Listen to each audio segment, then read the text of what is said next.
I will take the minutes for the meeting and have them entered into the record. Let's look. All right, we have video and audio. Dr. Lauder, you can turn down. All right, Dr. Lauder, we are ready to start. I don't think we need to go through it. We have quorum. We have the representatives from ASU.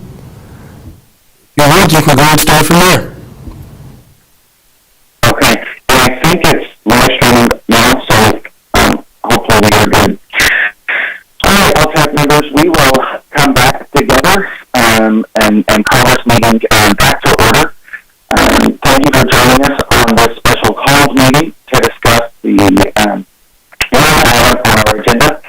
And so I will go back to the top of the agenda. And so what we are here today to do is to item number 2, the discussion of the distance education delivery of Angelo State University's new Doctoral of Social Work degree with a program in clinical social work based on the LTAC's assessment of the application's compliance with PHECD distance education rules and policy. I'll turn it over to Dr. Morgan with the Doctoral Proposal Subcommittee to introduce the degree, and then we will go to the individuals from Angelo State to give us a brief overview. Dr. Morgan. Thank you, Dr. Lauder. This is Pam Morgan with Midwestern State University. I'm representing the Distance Ed Doctoral Proposal Subcommittee today. As Dr. Lauder mentioned, we're looking at Angelo State University's Doctor of Social Work degree with the program in clinical social work. Of note, there will be 2 groups through this program. One group will be 100% face-to-face. Another group will be enrolled 100% online. It was indicated that the students will not be able to blend the 2 different modalities. They will be choosing one or the other. There were some questions that went back and forth between the subcommittee and Angelo State regarding internships, how exams were going to be handled, student interactions, and such. Those were included in an email sent from the coordinating board to you if you want to look those over. After quite a bit of discussion, I would like to make a motion on behalf of the Doctoral Proposal Subcommittee that this move to the full LTAC for further discussion. Excellent. Thank you, Dr. Morgan. So now I will ask the individuals from Angelo State to give us a brief overview on the proposal, and I believe that is Dr. Carr. Yes, good morning, everyone. This is Joel Carr from Angelo State. To give you a brief overview of the program, the proposed DSW with a program in clinical social work is 53 semester credit hours long. There is both a full-time and a part-time option in the program. The full-time option would take a minimum of 2 years, and the part-time option would take a minimum of 4 years. It simply stretches the program across the 4 years.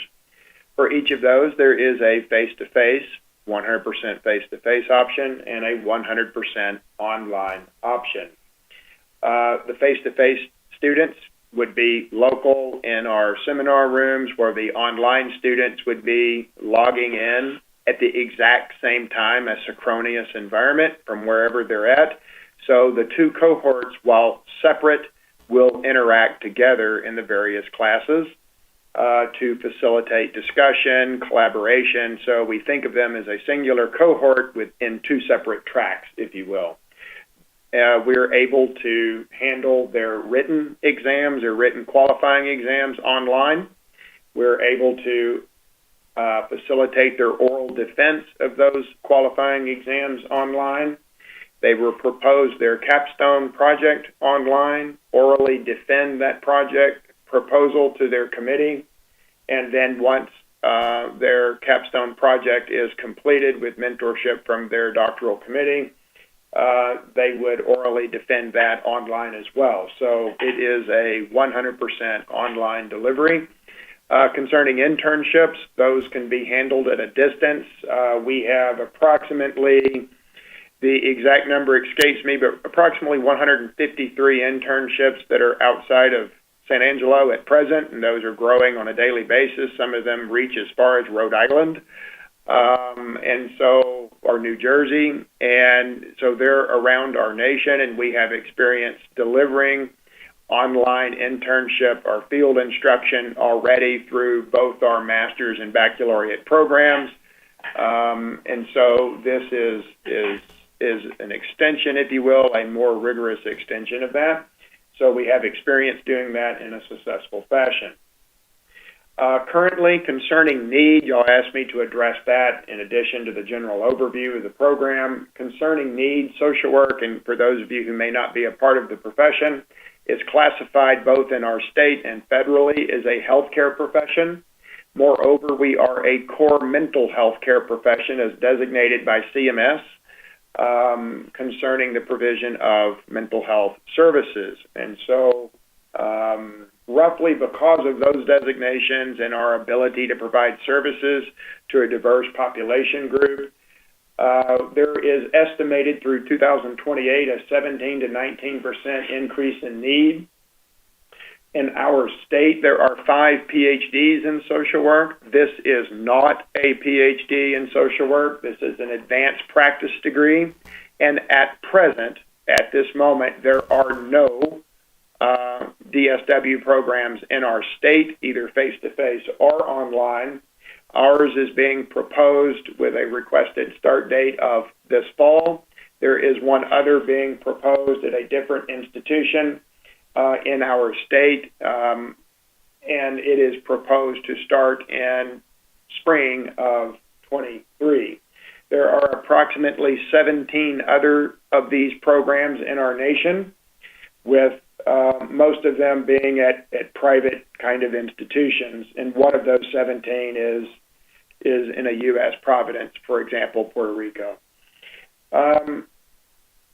There are 42 jurisdictions in the United States that will license clinical social work with the DSW in clinical social work only. However, our program will require a person, an applicant, to have their MSW before entering the program. So that's a kind of a general overview of need, both on a national and state level, as well as a little bit of information about the program. Thank you. Thank you, Dr. Carr. All right, now I will open up to LTAC members if they have any questions for the Doctoral Proposal Subcommittee or our representatives from Angelo State. And again, because we are on a phone call, members, if you would please announce yourself when you ask your question. This is Charlene Stubblefield. My question is, I wanted to confirm, you said the length of the program is 2 years for full-time and then 4 years for part-time? This is Joel Carr at Angelo State responding. Yes, for the full-time program, at the minimum, it would be 2 years. If they needed additional time to complete their capstone project, they may repeat capstone 2. It's the course at the end, as many times as necessary until the capstone project is completed and successfully defended. The part-time program will take 4 years at a minimum, and the same procedure would exist if the part-time student needed additional time. The capstone 2 course may be repeated as needed until the project is completed and successfully defended. And then this is Charlene again. You said that this was not a PhD, but an advanced degree. Yes, ma'am. This is Joel Carr at Angelo State responding. This is not a PhD. PhDs in social work are more research-oriented. They primarily focus on research methods and data analysis and the creation of original or new knowledge in our field. DSWs, by definition, according to the Council on Social Work Education, are advanced practice degrees. They are doctoral degrees akin to other professional doctorates that are not PhDs in various other fields. It is common for them to have an average semester credit hour ranging between 50 and 54. They do not focus on research, data analysis, or the creation of original knowledge.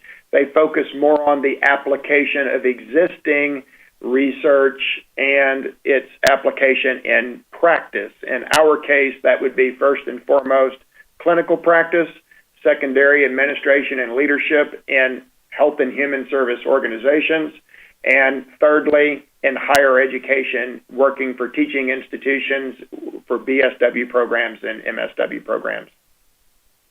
Thank you for that clarification. Yes, ma'am. Dr. Carr, this is Justin Lauder at Texas Tech. Just a clarification from my standpoint. DSW, would that be similar to, say, the DPT or the DNP, which are more thought of as practice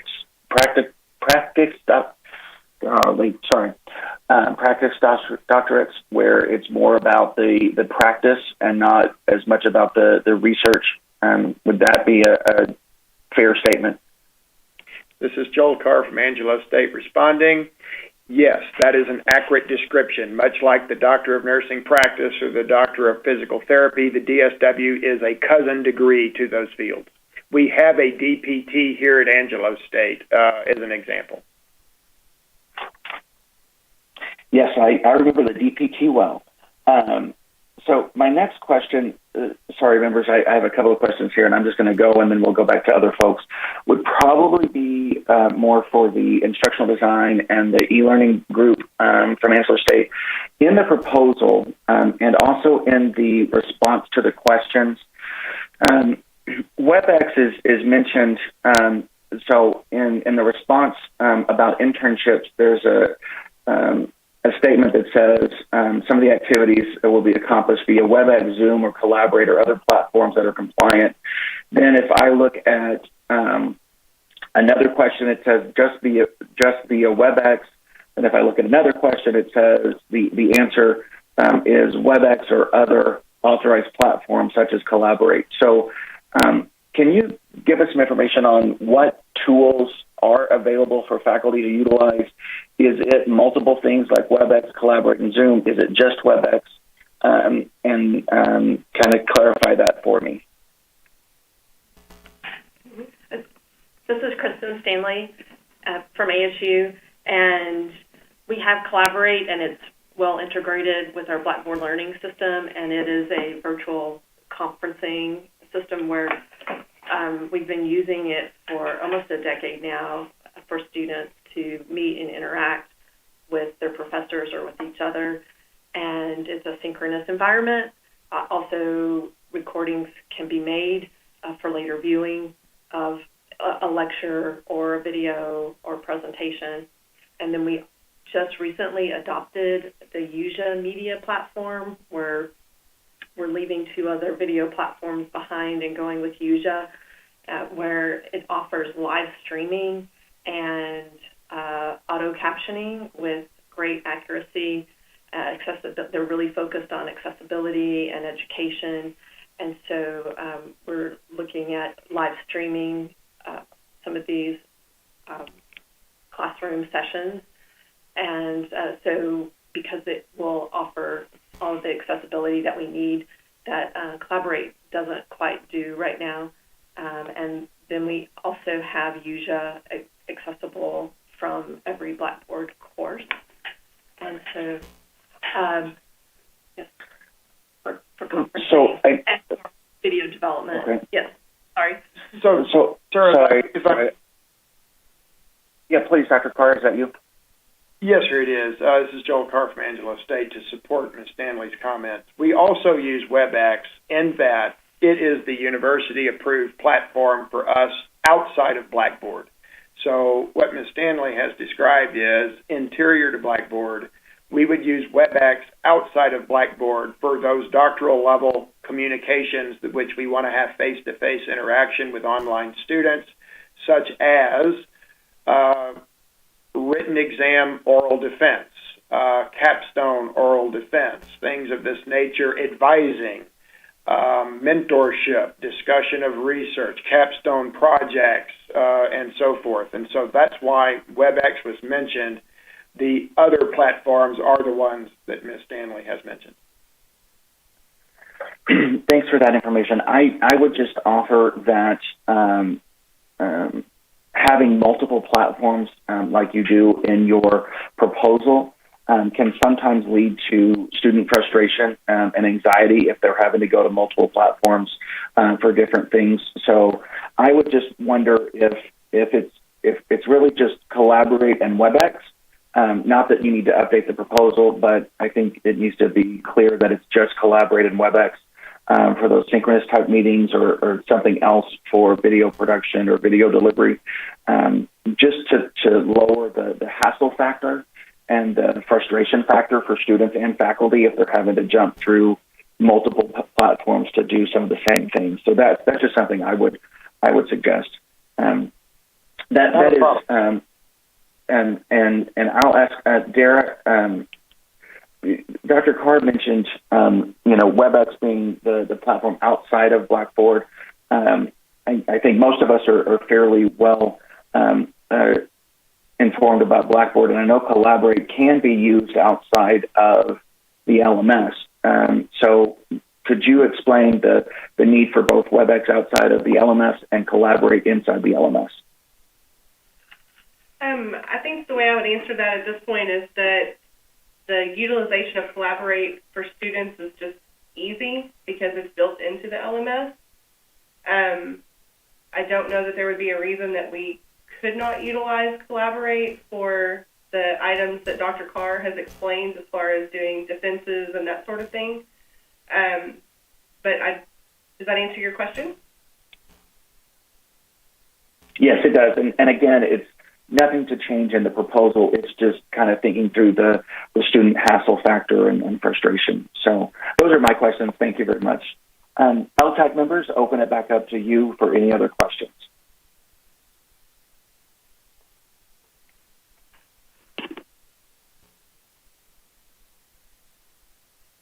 This is Dr. Chisholm from SHSU Online. I was reading through the proposal, and you state that the online courses, or that the courses will be delivered face-to-face or online, but that the online courses will be delivered synchronously in real time. Is that correct? This is Joel Carr from Angelo State responding, yes, that is an accurate statement. Okay, so I'm just curious as to will there be a formal document or articulation of best practices that will be used to inform the design of live online courses versus online courses that have traditionally been mostly asynchronous or had a combination of both synchronous and asynchronous?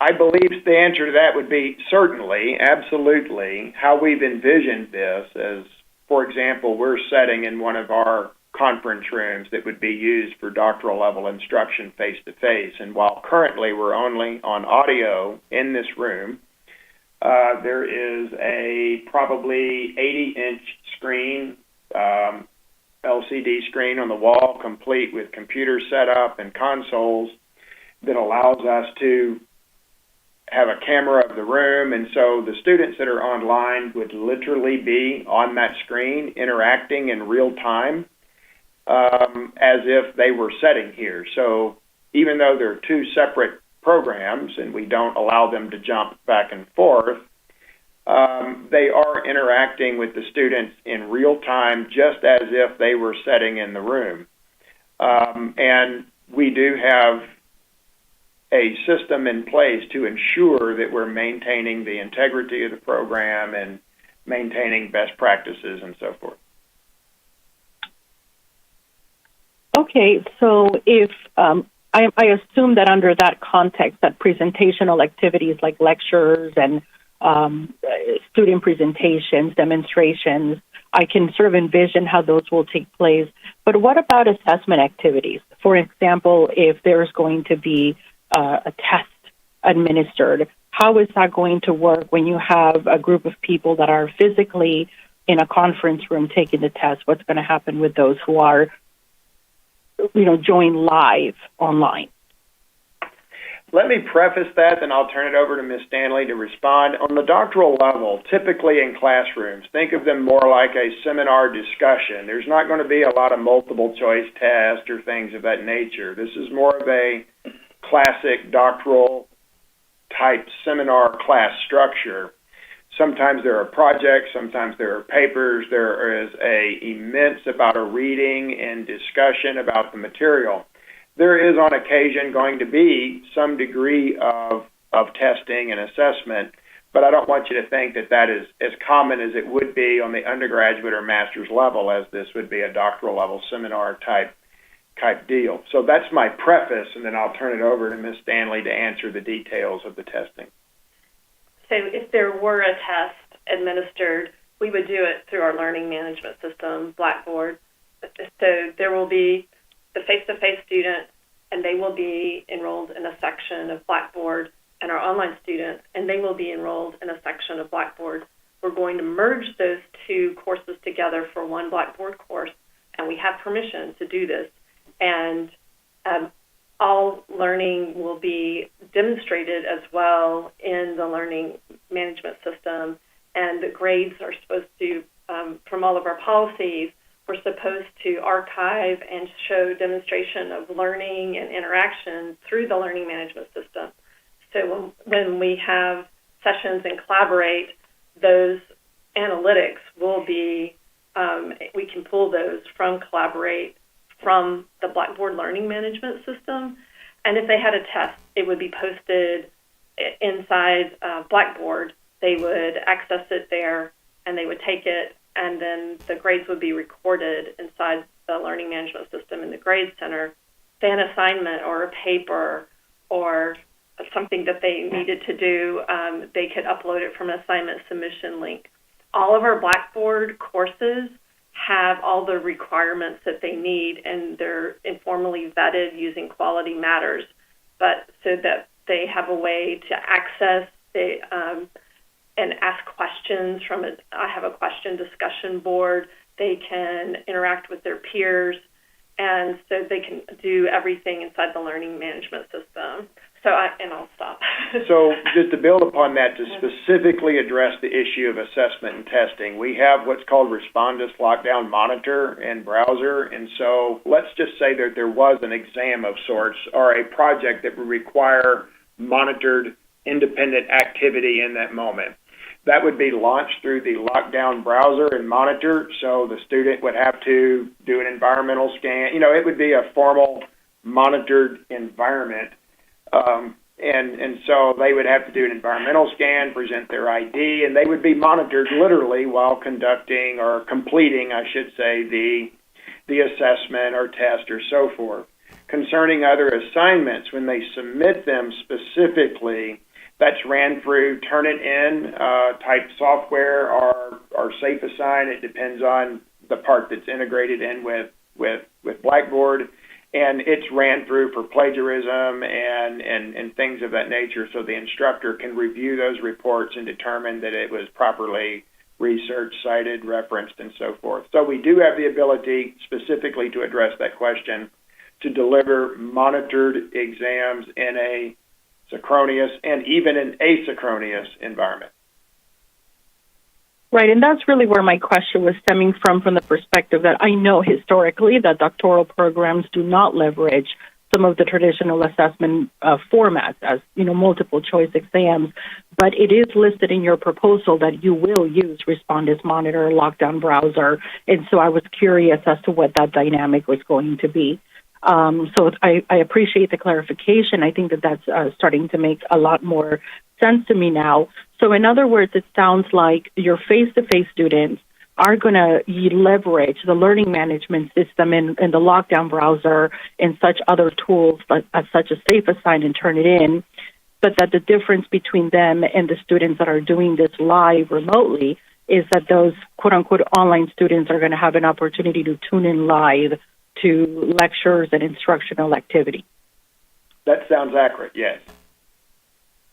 Okay, thank you. I think it is, from a personal standpoint, this is more a statement and a question.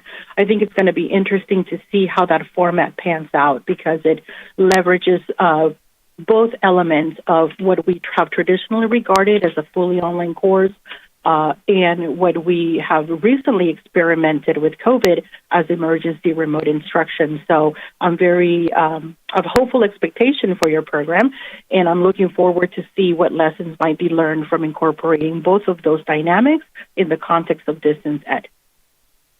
And we're certainly open to, as the courses roll out and the program rolls out, assuming approval, we're open to modification based on evaluation results and unexpected world events like COVID. We understand that those are possibilities, and I believe that we are flexible enough to tolerate those as they come, as we did during COVID with our master's and baccalaureate students in this department. Absolutely. I think it positions you well for academic continuity. Thank you very much. I appreciate it. Yes, ma'am. Thank you all. Other questions from LTAC members?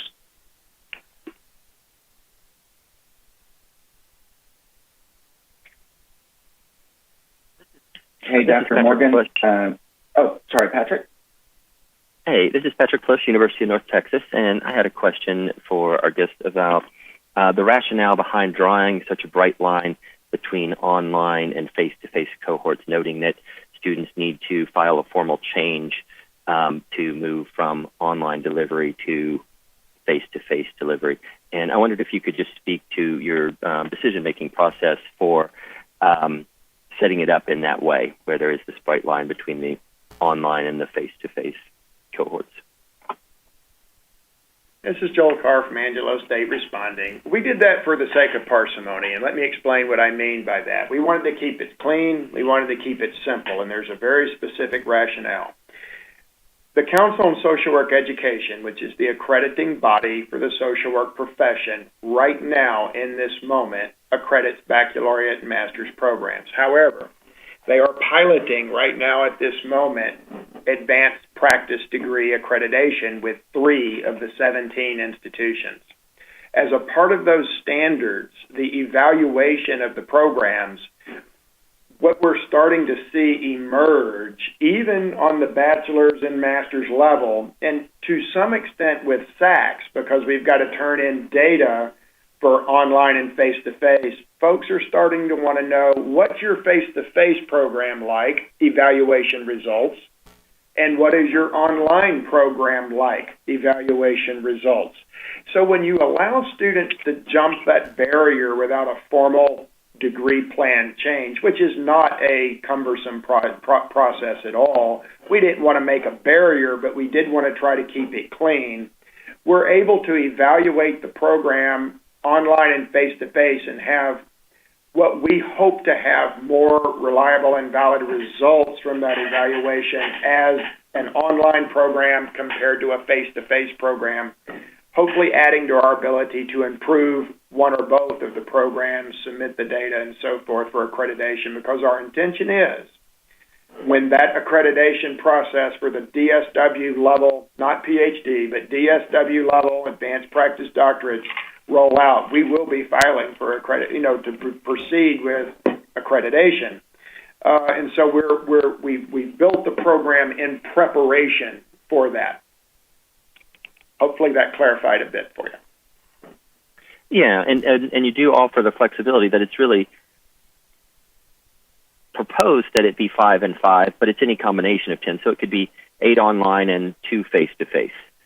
It could be correct? 1 online, 9 face-to-face, 9 online, any combination of 10. We really want to maintain our faculty-to-student ratio. We feel like that's important to ensure the students get what they need to develop as a doctoral candidate and eventually a graduate.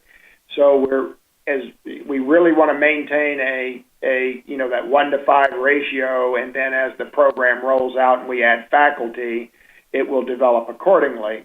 But that was important to us, and yes, we did not want to set up roadblocks. We wanted to make it user-friendly. So let's say if a student is face-to-face, and they're doing fine, and they get to year 2, and they go, you know what, I've got to move because I'm in the military. I'm just giving you an example, and I'm PCSing to Nebraska, and okay, you know what? We're going to help that student. We're going to get that student a new degree plan. It's the same degree plan, but it moves them from face-to-face to online. And it is possible for life events to occur with students that they would need to go from full-time to part-time. You know, these things happen in life, as we're all aware of, and we wanted to make it flexible, but we wanted a system in place where we could track it to keep evaluation results clean and clear, because eventually, without doubt, people are going to want to know, how is the program performing? If it's not the Higher Ed Coordinating Board, it's SACS. If it's not that, it's CSWE. If it's not that, it's our own internal evaluation group, which we have here on campus. And so we want to be prepared to deliver that data in the best way possible. Thank you. This is Patrick again. Thank you for that response. And that makes sense to me. I would encourage you to, as you said you are, make it as easy as possible for students to be able to go back and forth, because what we found is even those students who are residential, it may be that they would like to take a face-to-face and an online at the same time if they're taking two courses, and that is helpful to them. And I don't know if that's possible you have to switch back and forth. But just would encourage you to make sure you keep your doctoral students at the front of your planning in terms of flexibility, while still meeting those goals for ultimately seeking accreditation. So thank you again for your response. Yes, sir. Excellent. Members, just looking at the time, and I'm going to go ahead and move forward in our agenda and ask that Dr. Morgan go back to Dr. Morgan on behalf of the Doctoral Proposal Subcommittee to give us their recommendation. Dr. Louder, on behalf of the subcommittee, I make a motion that this proposal move back to the LTAC for a vote.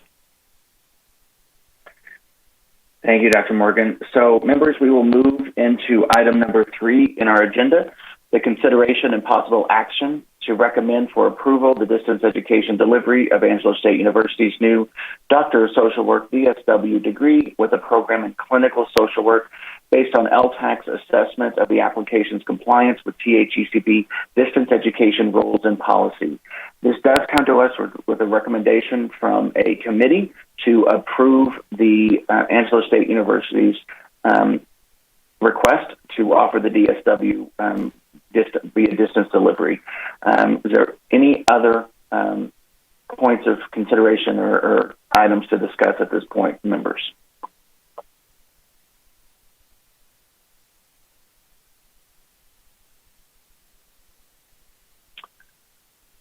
Dr. Lofters, how would you like to move forward with the vote? I would recommend that we go ahead and ask those who are for, those who are against, and those who are abstain. If we have all for and no other responses for abstain or against, we'll consider that unanimous. If there is a response in either of the two, we'll do a roll call vote. Okay. Thank you, Dr. Lofters. All right, members, as I said, this comes to us as a motion from a committee. So we do not need a second because it comes from a committee. So I will go ahead and call for a vote. Members, all those in favor of approving Angelo State University's new DSW degree in clinical social work for distance delivery, please signify by saying aye. Aye. Aye. Aye. Aye. Aye. Aye. Any opposed? Same sign. Any abstentions? Same sign. Dr. Lofters, the committee has voted unanimously to approve the DSW from Angelo State University. To our colleagues at Angelo State, on behalf of LTAC, we congratulate you on the approval for the new distance education DSW degree. And now Dr. Lofters will kind of fill you in on the next stage in the approval process. Dr. Lofters. Thank you, Dr. Lutter. Dr. Carr and the ASU representatives, from this point, the LTAC has recommended approval of your distance education component. You are still on the process to go to the board for full approval, pending their vote at the next board board meeting. So you still have another set of votes to go through. Yes, sir. Members, thank you very much for being here today. I would ask for a motion to adjourn the special telephone called meeting of LTAC. This is Janet Sutherland, and I would like to move we adjourn. All right, do I have a second? Janet Camp, College, second. All right, we'll go with Janet because I heard her first. So, members, we stand adjourned. Thank you all for being here. Angelo State, thank you for being here. And have a great rest of your day. Stay cool and stay inside if you can. Thank you all. Thank you, all very LTAC. much. Thank you. Thank you all. Goodbye. Thank you.